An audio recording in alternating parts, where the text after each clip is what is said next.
Nagbabalik po muli ang inyong lingkod at nagbabalita ng mga balitang dapat nating malaman dito sa ating bansa. Ito ang Balitang Pambansa. Atin ngang matutunghayan sa channel na ito kung ano ang nangyayari sa loob ng ating gobyerno at syempre tumutulong na rin sa ating mga mamamayan na malaman ang katotohanan dahil mayroon tayong karapatan na malaman ang tunay na nangyayari sa ating bansa. Ngunit bago natin panoorin ang balita, huwag niyo pong kakalimutan na mag-subscribe sa ating channel at pindutin ang notification bell para lagi kang maging updated sa ating mga bagong videos na ina-upload araw-araw. At sa ating mga solid viewers naman dyan ay maraming salamat naman po sa walang sawang pagsuporta. At syempre, huwag din pong kakalimutan mag-iwan ng like at i-share ang ating mga videos. At kung mayroon ka naman pang opinion, ang ating comment section ay bukas para sa inyong mga hinaing. Ito na nga mga kaibigan, ating panoorin ang buong video. Salamat po muli and God bless!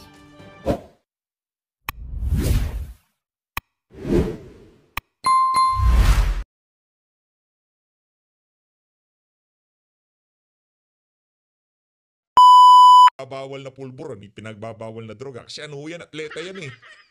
Karamihan ng mga atleta, ganyan. Kasi mga ano yan, mga health conscious, ayaw ho nilang yung mga pagbabangag na ganyan. Ayaw ho nitong si ano yan, nitong si Congressman Richard Gomez.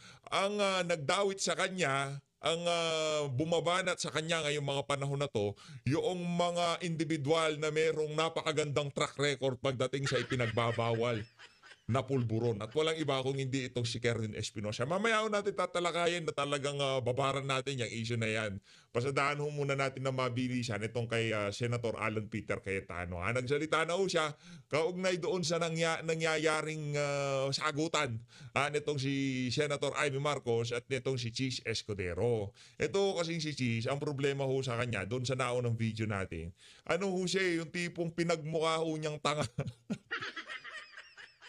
Itong si Senator Bato de la Rosa at itong si Senator Amy Marcos. Ang tangalo nila, ilang oras yung hearing? 5 oras yung hearing. Paulit-ulit. Harapang nagsisinungaling. Itong si Marcos Lacanilao doon sa hearing. Talagang ano na, kung sa House of Representative lang yun, baka tinadtad na siya di ba? I mean, baka talagang unang pagsisinungaling pa lang, nasigawan na siya ni Paduano, di ba? I mean, tinadtad yung tipong talagang yari siya doon, ika nga. Di ba? Ganun ang mangyayari sa kanya. Isang ano pa lang, isang pagsisinungaling mo pa lang, pagka inulit mo yan, sigurado may kalalagyan ka kay Paduano. Ang haba pa nga, di ba? Halos patapos na ho yung hearing noong na-contempt yan si Marcos Lacanilao. Ganun kahabang liway, ganun katagal na liway ang binigay dyan sa mama na yan. Gayong nagsusumiyaw na ang mga ebidensya na nagsisinungaling yan si Marcos Lacanilao. Ang ginawa ho ni Chis Escudero, pinagmukha ho niyang tanga itong si Senator Amy at itong si Senator Bato. Kaya ngayon, nahahatwater ho siya sa social media. Ito, pakinggan natin itong si Senator Alan Peter Cayetano. Bago lahat, palakpakan ho muna natin itong si Senator Alan Peter Cayetano. Okay itong mga ano niya na to. Kumbaga, hindi siya bumabaling sa mga Duterte, hindi rin siya bumabaling sa mga Marcos, pero pagka nagtarong siya, ay talagang solido. Ano, pakinggan natin to. Ayos to ayos. So, I think yung misunderstanding, kasi nga, when I talk to I actually talked to the Senate President. Sabi niya kasi may statement na hindi pa nga niya nakikita yung dokumento. Si Senator Amy naman at yung ibang senador, syempre emotionally invested sa hearing na to at medyo naiinsulto na kasi medyo may paikot-ikot di ba yung sagot. Nagpalitan ng maiinit na pahayag sina Senate President Francis Chis Escudero at Senator Amy Marcos. Ito ay matapos i-cite in contempt ni Senator Amy si Special Envoy on Transnational Crime Ambassador Marcos Lacanilao bunsod umano ng mga pagsisinungaling nito. Dapat pagka binabanggit nyo yung pangalan ni Marcos Lacanilao, dapat lagyan nyo ng sa una BFF ni Lisa. Sa isinagawang pagdinig kahapon hinggil sa nangyaring pag-aresto kay dating Pangulong Rodrigo Duterte. Ngunit hindi agad pinirmahan ni Senate President Chis Escudero ang contempt order at ipinag-utos na palayain ng ambassador matapos ang ilang oras na pagkadetine nito sa Senado. Sa opisyal na pahayag, sinabi ni Senator Amy na dismayado siya sa naging aksyon ni Senator Escudero. Ayon pa sa presidential sister, dangerous o mapanganib ang desisyong ito ng tagapangulo ng Senado. Totoo ho yun. Para sa atin, sobrang dangerous ko yung ginawa na yun nitong si Chis Escudero. Yung ginawa niya ho na yun napaka-dangerous ho. Para sa atin hindi ho tayo sang-ayon doon sa ginawa niya na yun. Dapat ho talaga kinausap niya yung mga kasama niya. Nag-usap-usap sila, hindi lumalabas sa social media yung mga ganyang class. Yung tipong hindi mo pipirmahan tapos mag-uutos ka na palapalayaan niya si Francis Lacanilao. Tapos biglang naglabasan na katsokarat pala ni Lisa yung ang mama na yan, di ba? Kasama niyang magkape. Di ba? Huwag na yung nagsiselfie kasi madali lang naman yan. Oy, kokak, may selfie tayo. Madali lang naman ho yun. Ang issue dito, nasa harap mo si Lisa. Kasi kung nakadalo na ho tayo sa mga sa mga mga malalakihang piging. Yung kung sino yung mga nasa malaking lamesa, hindi naman ho kayo basta-basta makakasali dyan. Kailangan mong i-earn yung upuan na yon doon sa malaking lamesa. At doon sa malaking lamesa na yon, nandoon ho yung mga boss At base doon sa mga naglabasang larawan, kasama itong si Marcos Lacanilao doon sa malaking lamesa na kung saan kaharap niya itong si Lisa Araneta Marcos. Hindi ho basta-basta na-earn yung mga ganong klaseng pribilehiyo lalo na dito sa administrasyon na to. Kailangan meron kang mapatunayan dyan. Malamang sa mga nakalipas na panahon, meron na napatunayan si Marcos Lacanilao. Di ba? Talagang pinagkakatiwalaan siya kaya kasama niyang si Lisa Araneta Marcos, di ba? Magkape. Ito, pakita ko sa inyo, baka mahirap na baka mayari tayo dito, baka sabihin, ano ba sinasabi niya si PH na nagkakape-kape sila. Ito, pakita ko sa inyo, baka sabihin niyo, yan lakihan ko, yung pinakamalaki, ayan yan. Tanggalin ko na yan si VP. Yang ganyan ho kasi, hindi naman ho kayo basta-basta makakasali sa mga ganyang klaseng lamesa. Sabihin ko sa inyo mga kababayan, hindi ho. Kung kayo walang sinabi, hindi pwede yan. Diba? Kailangan muna na meron kang mapatunayan. Makikipagmerienda ka sa harap ni Lisa. Naku, maraming importanteng taong mga kausap yan. At sa tingin natin, itong si Marcos Lacanilao, isa siya doon sa mga importante. Kaya dapat sana dito kay Chis Escudero, bago niya tinanggihan yung contempt nitong si hindi pagpirma sa contempt nitong si Marcos Lacanilao, nag-usap muna sila nitong si Senator Amy. Alam ko, mga senador ngayon, wala na kayong respeto kay Amy Marcos. Kahit na presidential sister siya, wala na kayong respeto.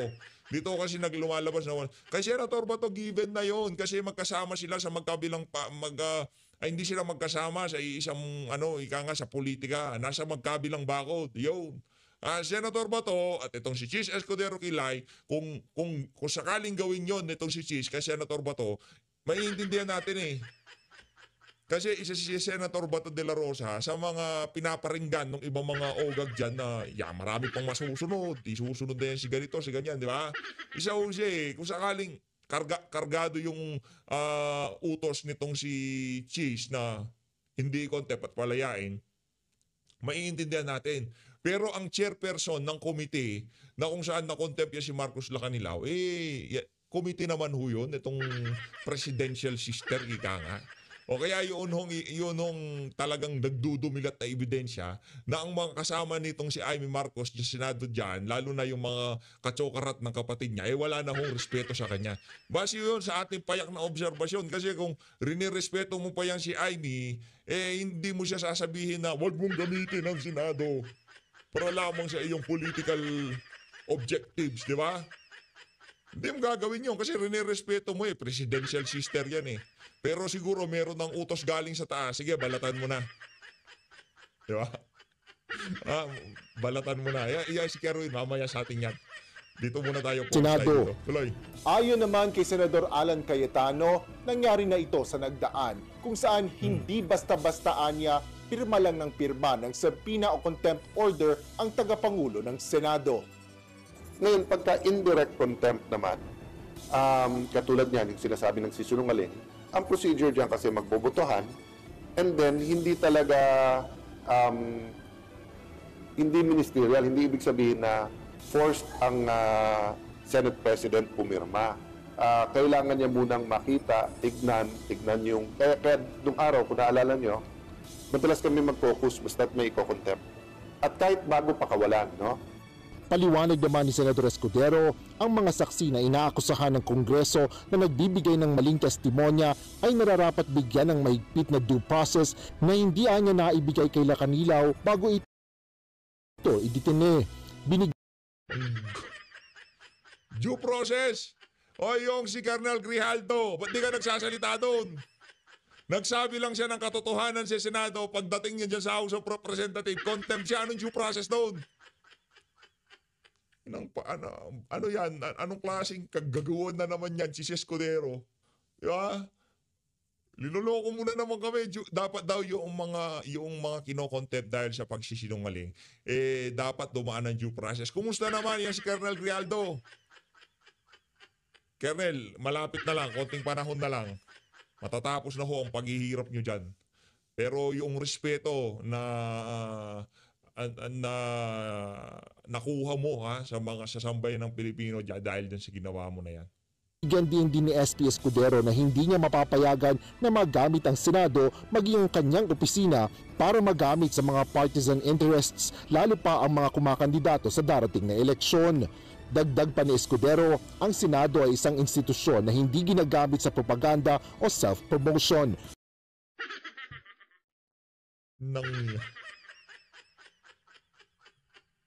Pambira, pagka nga naman tinamaan ka ng kilay, okay na akong bahala dyan. Ano na ho talaga, bastusan na eh. O sino mo binabanatan mo dyan, di ba? Walang iba kundi yung si Amy Marcos at itong si Senator Bato de la Rosa. Pero yung ibang mga senador dyan, kung sakaling kandidato din sila, sa bagay, wala naman silang pakialam dito kay Tatay Diggs. Yung mga re-electionist dyan, ilan ba re-electionist sa kanila? Yaang si Lapid, wala naman yan, walang kwenta yan. Walang gagawing matinuyang mama na yan. Ngayon, kung manalo yung mga yan, ano magagawa natin? Hindi pa talaga handa ang mga Pilipino para sa tunay na pagbabago. Kung talagang handa na ang sambayan ng Pilipino sa tunay na pagbabago, tunay hindi ito kagagawa ng pagbabago nangyayari ngayon sa ating bansa. Kung talagang handa na ho ang sambayan ng Pilipino, ito ho ang mga dapat nating iboto. Sila ho ang dapat nating ipanalo. Ngayon, pagka itong mga to natalo, ano magagawa natin? Hindi, kung tayo lang naman, gusto natin manalo sila lahat. Pero kung hindi manalo, yun ang gusto ng sambayan ng Pilipino. Yun ang demokrasya. Masakit man tanggapin. Masakit man tanggapin. Pagka hindi nanalo itong mga tao na to, mga individual na gumagapang-gapang na yan sa harapan nyo, isa lang ho ibig sabihin yan. Maraming dasal para sa Pilipinas. Yun lang ho. Dami-damihan ho natin ang pagdarasal. Dahil yung nakita ho nating dilubyo sa nakalipas na 3 taon dito sa administrasyon na to, ika nga, sa papalapit na 2028, brace for impact. Ngayon, ano pa lang tayo, kumbaga, papababa. 2028 na, doon na, lalagapak na tayo. Parang sa di ba? Yan ang mangyayari sa atin. Pagka hindi nanalo itong mga to. Ngayon, pagka napanalo, kahit papaano, mai-stabilize natin ang lipad natin at hindi tayo lalagapak. Kasi kahit papaano naman, kung makapagpanalo tayo ng 10 senador dyan, ma-overpower na siguro natin yung mga siraulo dyan sa dyan sa gobyerno, di ba? Yung mga kabalbalang mga pinagagawa nila, kahit pa paano, magkakaroon tayo ng tunay na check and balance. Pagka nandiyan si Pastor Apollo Kibuloy, yan si Senator Philip Salvador, itong dalawa na to, sure ball na to di ba? Sure ball na ho yan, Senator Bato, Senator Bongo. Pag nandiyan si Atty. Lambino, si Atty. J.B. Hinlo, ito si Atty. Vic Rodriguez, Congressman Rodante Marcoleta, pag nandiyan yung mga yan, magkakaroon ho tayo ng tunay na check and balance. At pwede ho natin ulit tawaging last bastion of democracy. Yang Senado na yan. Pagka wala yung mga yan, nako. Damihan na lang ho natin ang panalangin pag nagkataon. Bunsod nito, hinimok ni Senador Escudero si Senador Amy Marcos na huwag gamitin ang Senado para sa personal na layuning politikal at sa halip ay gamitin ang sariling pangalan, titulo at impluwensya para sa pagkakaisa at hindi sa pagkakawatak-watak. Ang napakasiraulo naman ng mo na yan, Jesus Escudero, ng statement mo na yan. Sino ba nagsulat yan? Ikaw ba talaga nagsulat yan? O yung staff ni Lisa Araneta Marcos yung binibigyan mo ng champagne? Ikaw ba talaga nagsulat yan? Pambihira. Pagkakaisa, magkakaisa tayo sa pagbagsak ng Pilipinas? Ganon? Sige. Ipagpalagay natin, okay, ibigay natin kay Chis yun. Sige, sasama kami sa pagkakaisa. Anong klaseng pagkakaisa ang gagawin natin? Kukonsintihin natin sa mga katarantaduhan na ginagawa ng administrasyon na to. Walang magkikibuan sa kaliwat kanan na korupsyon na nangyayari ngayon sa ating bansa. Yung mahiwagang BICAM report na kulang-kulang at pinirmahan na pinagbisihan ng enroll bill, ganun na, magkikibaligat na lang namin tatanggapin yung mga kabalbalan na yan. Kayo naman ho. Huwag naman ho sana tayong ano naman yan anong pagkakaisang gusto nyong gawin natin? Bago natin banggitin yung pagkakaisa, kaysa ito si Senator Amy, kaysa magdulo tayo ng pagkakawatak-watak, subukan na lang natin magkakaisa-isa. Kakaisa-isa, ano ang pagkakaisahan natin? Paano pahihirapan ng mga kababayan natin Pilipino? Paano nanakawin ng pera na sambay ng Pilipino? Yung nangyayari ho ngayon, base doon sa mga nasasaksihan natin sa ating bansa ngayong mga panahon na to, yung mga kriminalidad, corruption din ho ang punot dulo niyan, tandaan nyo. Ganito, kriminalidad, droga, lahat ho yan, meron hong contributing factor ang corruption dyan. Meron ho yan sigurado. Yang illegal na droga. Bakit hindi nahuhuli? Di ko sinasabi yung mga pulis na napapadulasan, nalalagyan ng mga sindikato. Wala tayong sinasabing ganon. Pero malamang sa hindi, kung sakali man na talagang bumabaha ng ipinagbabawal na droga at wala tayong nahuhuli, ba mapapaisip po kayo? O anong naging dahilan? Korupsyon. Problema ho talaga natin dito sa bansa na to, korupsyon. At anong nagpapahintulot doon sa korupsyon? Ang napakaluwang na sistema para maisagawa yung mga kabalbalan ng mga walang yang opisyal ng pamahalaan. Di ho natin sinasabing si Chis Escudero yan. Yung umaaway nilang dalawa ni Amy, yan lamang ang nagbitbit sa atin kung bakit tayo napunta dito sa issue ng korupsyon na to. Kasi binibida nitong si Kesyo urge Senator Amy to refrain using the Senate. Refrain? So pagka merong iimbestigahan ng Senado na obligasyon naman nila para malinawan ang sambayan ng Pilipino, hindi na pwedeng gamitin ng Senado. Ganun ho ba yun? Di ba kanyang maga, kung anak ko lang yan si Chis, kinonyatan ko na yan. Malakas na konyat ang ibibigay ko dyan. Kung anak ko siya, nagkataon, hindi ko siya anak. Anak ko yan, naku, magkakabukol sa akin yan. Ano pinagsasabi mo? Di ba?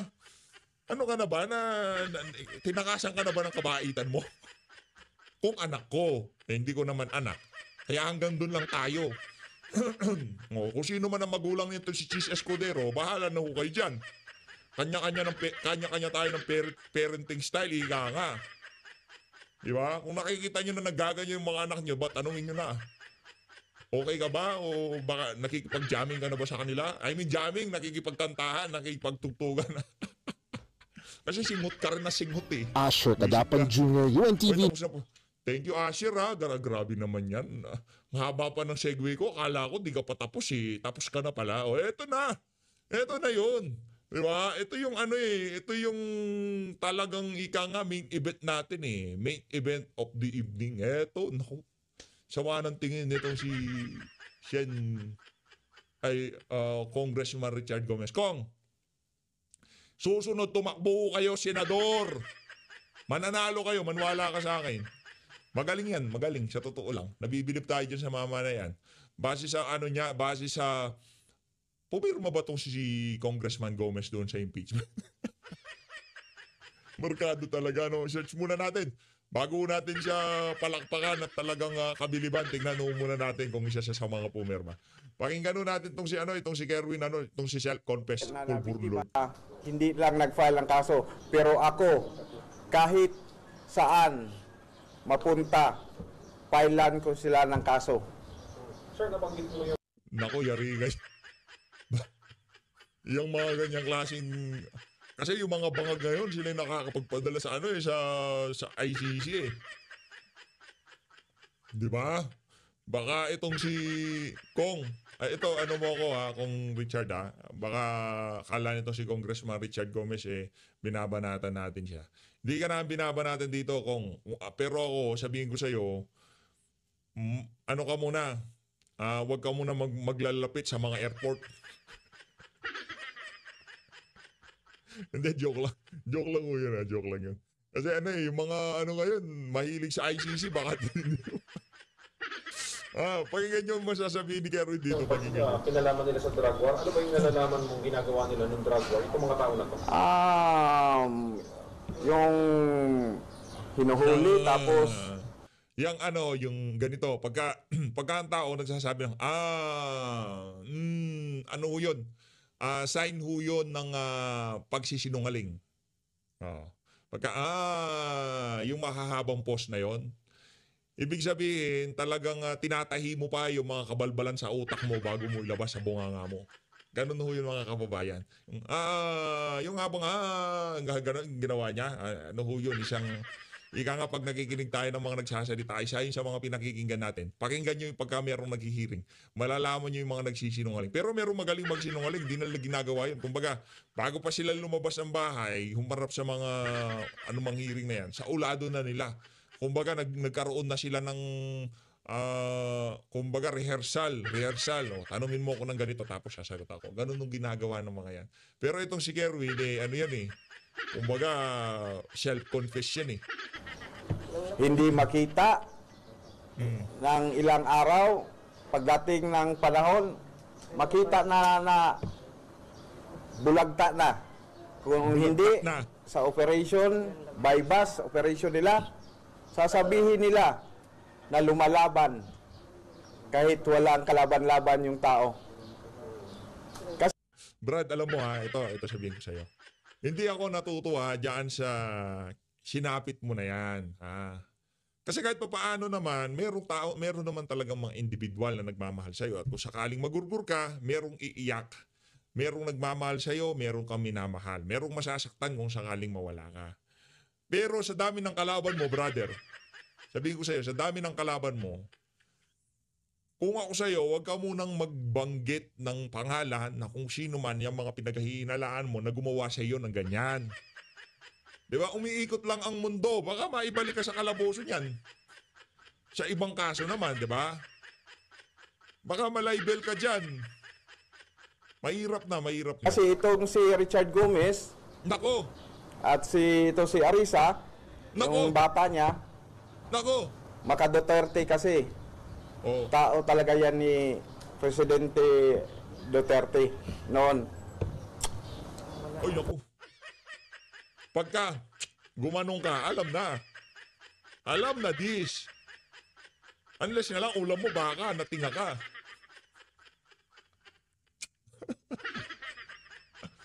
Kong, hindi. Kasi ganito Pagka ikaw, napaka-hardliner mo sa droga, kahit ngayong mga panahon na to, ililinya ka kay Duterte. Ganon sa totoo lang. Kahit hindi ka tao ni Duterte, kahit hindi ka bata ni Duterte, pagka ikaw ay hardliner sa pinagbabawal na droga, bata ka ni Duterte. Ngayon, itong script, dami naman pwedeng tamaan, laki-laki ng katawan mo, naplisan ka lang, nakanantokuha naman. Di ko naman sinasabing sana matuluyan ka na. Wala ako tayong sinasabing ganun. Again, sinasabi ko dito, merong nagmamahal sa'yo. Pero kami dito, hindi ka namin mahal. At hindi namin mahal ang tatay mo. Ang Albuera, kilala, bago dumating si Tatay Digong, ang balita ho natin dyan, kahit sa tindahan lang, makakabili ka ng shabu. Yun ang totoo na sinasabi ng mga taga Albuera. Yun ang sinasabi nila. Diba? Kahit sa tindahan lang, parang candy lang kung bilhin. Bago dumating si Tatay Digong. Isipin nyo na lang mga kababayan, kung gaano karaming bata ang nasiraan ng bait mapahanggang sa ngayon, nasa ilalim ng kabandag ng droga dahil dyan sa panunungkulan o kung paano hinandel ng ama nito, ang yung salot na droga dyan sa Albuera. Wala kasi yung ibang sisisihin dyan Yung local chief executive, which is mayor. ang ama niya nung mga panahon na yon. At kung ang ama mo nalik siya ipinagbabawal na pulburon at ikaw nag-self-confess ka na drug lord, aba. Baka maraming anggulo ito. Maraming anggulo ito. Hindi natin pwedeng sabihin na si Goma at yung tauhan niya dahil kasama ni Digong yan. Kasama ako ni Digong, si Senator Bato, Senator Christopher Bongos hindi gumagalaw ngayong mga panahon na to, napakakalmado. Napakarami ng kabalbalang ginawa kay Tatay Digong. Sino ka ba para ganyan? Di ba? Manahimik ka dyan, Kerwin. Ha? Ang ating obserbasyon dito, ang ating nakikita dito, tumitindi na naman ang awayan. Ito awayan ng mga sindikato. Dahil alam nila, kung sakaling maging mayor yan si Kerwin, baka gurgurin ni Kerwin yung mga sindikato na yan. Yeah, Kerwin? Yan sinasabi natin.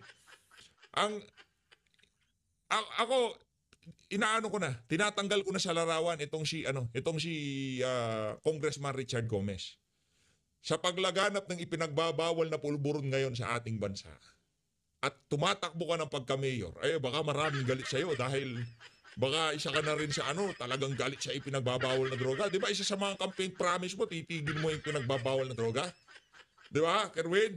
O baka narinig ka ng mga pulburon lord dyan sa Leyte, Albuera. O narinig ka nila, naku pagka naging mayor itong si Kerwin, mayayari tayo. Di ba? Kaya yung mo na yan, aligasyon mo dito kay Congressman Senator na bigla.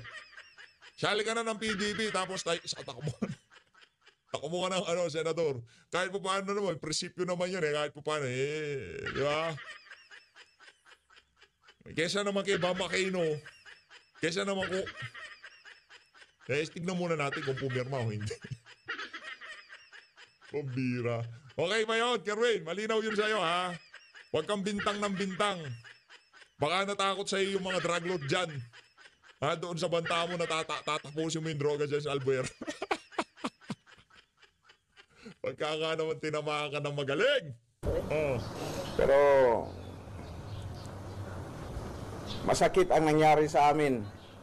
Kasi akala namin wala na kaming makitang liwanag. Mayor, sa nangyari, kumusta po yung nangangampanya niyo, tuloy po ba? Ayun, itong itong nabasa natin, base dito. Rep Richard Gomez nagpaliwanag kung bakit hindi siya. Hindi ko na makita to hindi siya putol yung post work no matter how little money we have, we provide quality service to people many ways. Pumirma sa impeachment. Hindi ho siya pumirma. Kaya palakpakan ho natin. Nako, kung Gomez baka isa yun sa mga dahilan kung bakit ikaw ang itinuturong master. Di ba? Sali ka ng PD. Takbo. Alam niyo kung tatakbo na senador tong si Congressman Gomez, mananalo yan. Sa totoo lang. Mabenta ko ang artista sa sambay ng Pilipino. Isang kindat lang nitong si Senator Richard Gomez, baka kikiligin na yung mga chicks dyan, di ba? Buboto ko yan. Baka baka yung botong makuha niyan sasabay doon kay Senator Robin Padilla Iboboto ka pa lang ng mga kadalagahan at mga kananayan, sigurado, panalo ka na. Kung Richard, alam ko meron ho kayong dyan sa Leyte, talagang mahal na mahal nyo ang ika-4 na distrito ng Leyte, pero tingnan nyo naman ho nangyayari ngayon diyan. Kung nasa Senado kayo, mas higa nga mapaplansya yung mga dapat plansyahin dyan. Or tigil mo na? Sa ngayon, na nangyari na ganito na na binaril ako, wala akong takot na itigil ang pangampanya ko. Tuloy ang pangampanya ko dahil ang ko sa taong bayan dito sa lungsod ng Albuera, itaya ko ang buhay ko para sa para sa mga taga-Albuera, itataya niya ang buhay niya. Pagka yan nanalo, ewan ko na lang, mga taga-Albuera. Sige, tingnan natin ngayon. Hindi ako taga dyan, pero tingnan natin. Pagka nanalo yan si Kerwin Espinosa, edi palakpakan natin mga taga-Albuera. Ibig sabihin talagang solidong-solido, ika nga. Sa kanila. Si Ma'am R. Sa security ninyo, Yun ang isa kong concern. Yun ang isang concern ng hindi lang sa akin, kundi ang buong slate namin na sana bigyan ng pansin to ng COMELEC na mabigyan kami ng seguridad, mabigyan kami ng security detail bawat isa sa amin ngayong pangampanya sa lungsod ng Albuera. Pabor kayo na ilagay kayo sa COMELEC control? Oo. Mas maigi na magkaroon kami ng COMELEC control dito. Dahil po? Dahil sa mga abusadong pulis na nababayaran. Brad, alam mo, ano lang kung pulis tumira sa'yo, hindi, tapos ka na. Ito sigurado ko sa'yo Hindi the police ang inabot mo. Hindi, maraming anggulo yung nangyari sa'yo na yan at hindi ako naniniwala. Una sa itatanggalin ko sa equation dyan, itong si Leyte, itong si Congressman Gomez. Siya ang pinakaunang tatanggalin ko dyan. Pinakaunang titignan ko dyan, yung mga drug lord sa lugar nyo. Kasi nagdeklara ka ng giyera sa di ba? Yung advokasya mo yun. Baka nagalit sila sa'yo. Naku, Espinosa na naman to. Makakawalan tayo ng business dito. Pambira nga naman, oo. Pag tinamaan ka nga naman ng mga businessman. Sa bagay, no, meron naman po palang mga mamumuhunan na nagpupunta sa ating bansa ngayon. Meron naman palang mga kapitalistang nagbubukas ng mga komersyo sa Pilipinas. Kala ko wala na naubos na Meron pa ho pala. Kaso ibang business ang pinapasok nila. Sugal, ano pa? You mentioned kanina about pulburo, di ba? Mga ganyan ang trip nilang business ngayon. sa name ni Mayor Vincent Rama. At the same time, after the incident happened, nag-post sa social media si Vincent Rama na let's pray for your agarang paganda. What's your reaction on that? Sa akin ay isa lang yung isang pasasalamat na pinagdasal niya ako kahit na klarong-klarong na scripted kasi wala siya dito sa Albuera nung nangyari. Pati nga yung konsyal niya na si Barcelona, kapitan ng Tinagan, nakita ng mga tao ng Tinagan na pumunta doon sa bahay na may kasamang 2 pulis. At maya-maya naman lumabas siya, hindi na yon, sumama yung 2 kasama niya. Nagpunta sa bahay ni Engineer Pipok Soko. At ikaw naman, ikaw ang ama ng barangay, tapos may nangyari na krimen sa iyong barangay, hindi nagpakita. Baka meron siya lakad na mas importante diyan sa nangyari na yan sa kanyang barangay. Baka merong mas importante, di ba? Pero sigurado dito,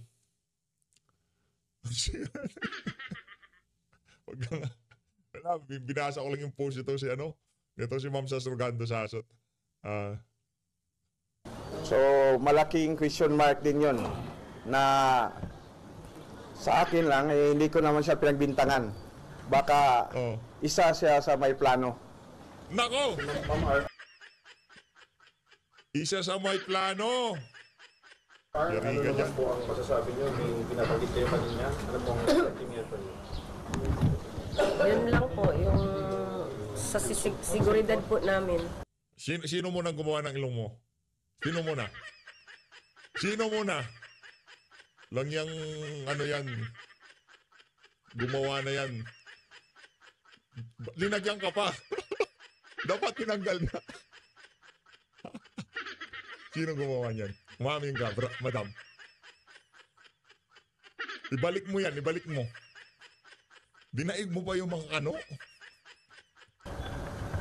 Kasi sa nangyari parang binaril na walang kalaban-laban, tapos parang lahat yung nangyari sa daddy ko. Nung narinig ko yung putok, yun lang hinihingi ko sa nasaan may security kami kasi natatakot. Saka kumilag, bigyan nyo siya ng security. Tayo naman mga kababayan, sinasabi natin dito, merong taong mga nagmamahal dyan sa kay Kerwin, di ba? Sa mga pamilya na yan. Merong mga kamag-anak na yan. Yung buhay ni Kerwin, wala tayong pakialam dyan. Doon lang sa mga malulungkot sa kanya. Siya nag-confess ka nga eh. Di ba? Pero doon sa mga kagaya nitong si ate o mga kamag-anak mo, makawawa naman, di ba? Sila na lang. Pero kay Kerwin, nagulat nga tayo. Siya, ginanito. Talaga? Tingin, ay buhay mo pala eh. Ganun na lang ho. Ganun na lang ho siguro. Ganun na lang. Ano naman yan eh, tadhana yan. Di ba? Yung nangyari kay Tatay Dig, kung di natin inaasahan. So, ang gawin na lang natin, gumawa na lang tayo ng tama, especially dyan sa Albuera. Dito kay Kerwin Espinosa. Sakaling manalo ka ng pagka-mayor, pero sa tingin ko, malabo na mangyari yun. Kung sakali lang, meron ka mabola dyan, 2, 3, yung pinangako nyo na itatapusin yung liga ng duga dyan sa Albuera, pagka nagawa nyo ho yan, maraming magpapasalamat sa inyong mga taga-Albuera. Sa mga ganong kasi may pa kami sa kay. Isa yang si Kerwin wag niyong kalimutan, isa yan sa mga naging resource person. Mga resource person doon sa Quadcom hearing dyan sa House of Representatives. Nung lumaya siya, isa siya doon sa mga nagsalita doon at ika nga bumanat kay dating Pangulong Rodrigo Duterte. Kaya wala ho tayong amor dyan sa mga individual na yan. Kay Mabilog, kay Espinosa, wala na ho. Wala ho tayong amor sa mga yan. Wala hong di ho makakatanggap ni katiting na respeto sa ating yung mga politiko na yan. Di ba? Kumbaga, kahit sinong tanongin natin sa lugar nyo, kilala kayo bilang ganun kayo. Pero dahil ang karamihan ng mga tao sa Pilipinas, hindi naman ho kayo kilala at hindi naman nila nakakausap yung mga tao sa lugar nyo, kung makaasta kayo, akala nyo kung sino mga santo. Yun kasi ho yun. Pero kahit sinong tanongin nyo ho sa Albuera, kilala ho ang pamilya Espinosa. Yun lang ho sigurado natin dito. At ngayon, pagka nanalo yung mga yan, ewan na lang ho natin. Ewan ko ba. Kay Daddy, yung nangyari kay Daddy, akala ko, yun na din yung nangyayari kay kuya ko. Hinihingi ko lang sana na nag-balatter na ako sa police station, Albuera Police Station, na sana bigyan kaming, pag may mga lakad kami sa pangkampanya namin na may pulis na nakabantay sa amin. Yun lang po. Public control, pabor din po kayo. Pabor ako, mas mabuti yun kasi may nakabantay sa amin. Sa nangyari ngayon, mas mabuti. Tama naman yan, pero ibalik mo muna yun. Ayun na nga mga kababayan, dito na natatapusin ang ating reaction video. Tuloy po ba natin ng konti? Tuloy natin. Tatakot na ba kayong lumabas wala kang bodyguard? Opo. Vice, kahapon dumating yung mga IBG. Nagtatanong sila bakit hindi sila pinaunlakan sa interview.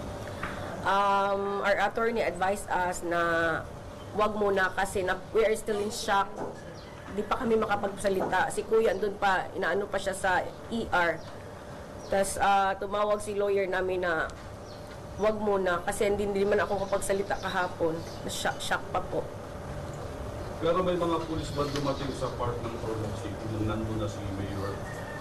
Sa hospital? Wala. Ano po yung mga pulis na dumating? Albuera naman to? Ang masakla pa sa nangyari, di ba? Insidente. Yung mga sasakyan ko, nauna ako doon sa ospital. Yung mga sasakyan na aming sasakyan, hindi na pinapasok doon sa Ormoc, yung mga private namin na sasakyan. Hindi talaga pinapasok ng border ng Ormoc. Kaya kayo na lang humusga kung anong klaseng plano to. Ano yung panawagan ninyo? Still ongoing pa naman yung investigation? Hindi unconfirm yung mga yan ha. Ano lang yan, your word versus nobody's word kasi hindi natin naririnig ang pagsasalita nitong si Senator Congressman Richard Gomez. Basta sigurado natin dito self-confess ka, yun lang yan. Loy. Ano yung panawagan niyo sa kapulisan sa investigation na ginagawa? Sana walang mangyaring whitewash kasi malaki ang aming tiwala lalo na ngayon sa presidente natin na si Bongbong Marcos na lahat. Oo naman, walang whitewash yan. Alam naman namin na malaki tiwala mo kay Marcos Jr. Di ba? Oo, whitewash yan. Huwag ka malala. Ng mga insidente dinadaan sa due process. Due process, Yun due lang process po. tayo. Basta sa due process lang tayo. Punta dito yung regional director ng PNP at yung PNP provincial director din ng Leyte. Nagkausap po ba kayo kagabi? Hindi kami nakausap at hindi rin sila pumunta doon sa ospital para mag-interrogate tungkol sa pangyayari.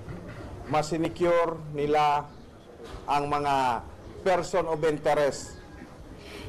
At dito nangyari sa Albuera, nagtaka ako bakit dinala pa nila sa malayong sa region. Meron naman tayong police station dito. So, ibig sabihin nun, sir, yung mga pulis na nakuha dun sa area, dinala nila sa region. So, sa pagkakaalam natin, jurisdiction ng Albuera. Dapat, kung ako, sa pagkakaalam ko, siguro, dadalhin sa police station ng Albuera. Kaya, sa ngayon pa lang, hindi mawala sa isip ko na may whitewash naman itong mangyayari sa mga pulis na ito. Sa mga person of interest. Anong panawagan niyo sa Pangulo sa pangamba niyo na yan? Mahal na Pangulo, sana dinggin nyo kami na paimbestigahan talaga itong mga pulis na to at ang pangyayari na pamamaril sa akin dito sa lungsod ng Albuera. Lalo na kay Speaker of the House, Martin Romualdez, na inasahan namin, sir, na patas ang iyong pang-gobyerno.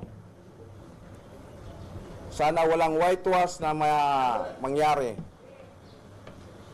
Wala yan. Sir Kerwin, may nabanggit ka kanina na yung mga pulis may kinalaman dun sa war on drugs. Handa mo bang